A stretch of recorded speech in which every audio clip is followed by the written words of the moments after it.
Good day.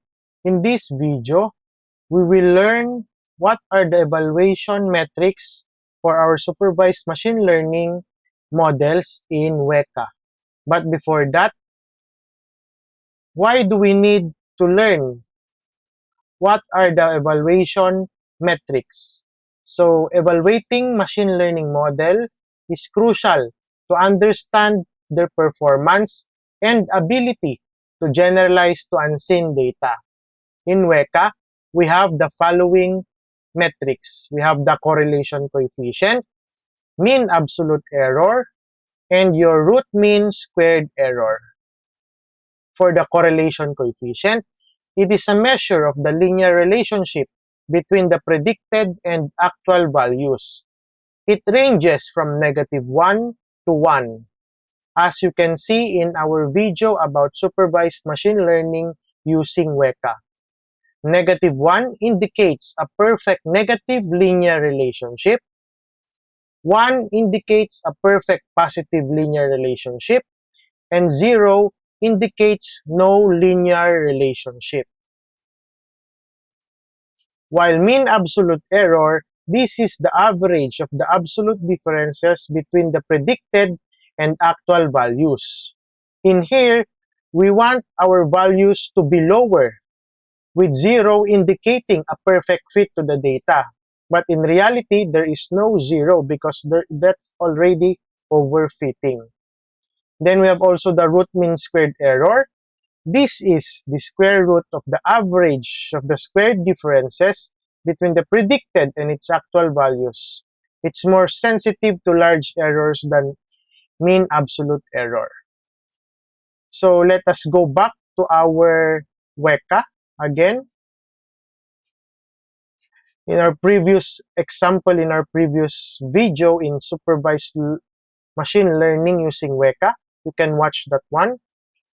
In here, after performing or training the data and the machine, okay, WECA will give us this summary. It has a correlation coefficient, mean absolute error, root mean squared error, relative absolute error, and so on and so forth.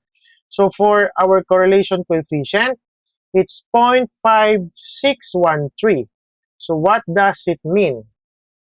Okay, it means that it has a positive, okay, relationship between the predicted and the actual values.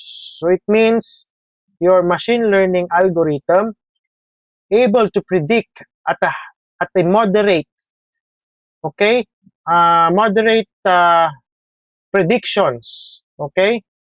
So our goal here is a higher, okay, a higher correlation coefficient, such as in this random forest, which has a 0.9697, meaning it is very strong, positively correlated between your actual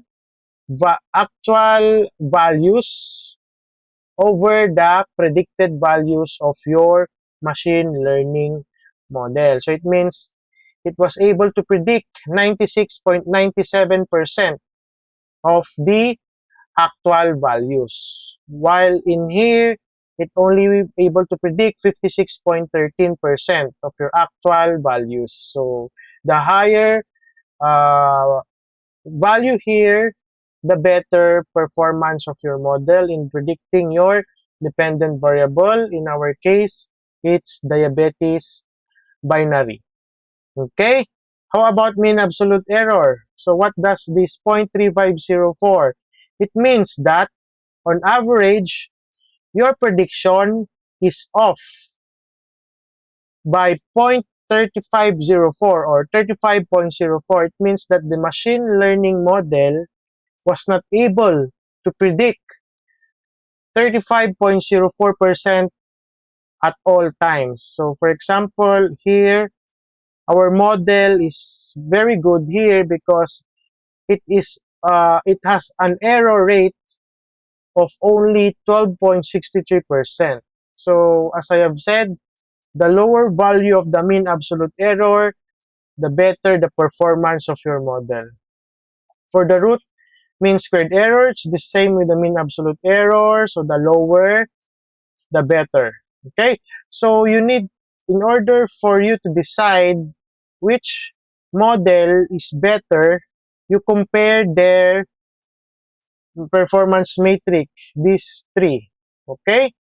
So of course, the one with the higher correlation coefficient and the lowest mean absolute error are the best performer, or your best supervised machine learning model. So this will be your choice, in deploying your model for the prediction of your dependent variable. In our case, which is the diabetes binary, it's either predicting whether the patient has or will develop diabetes or not develop diabetes. Okay, so in among our examples, it seems that our best performing model to deploy is the random forests. Again, random forests with bagging with 100 iterations that is evaluated on training data.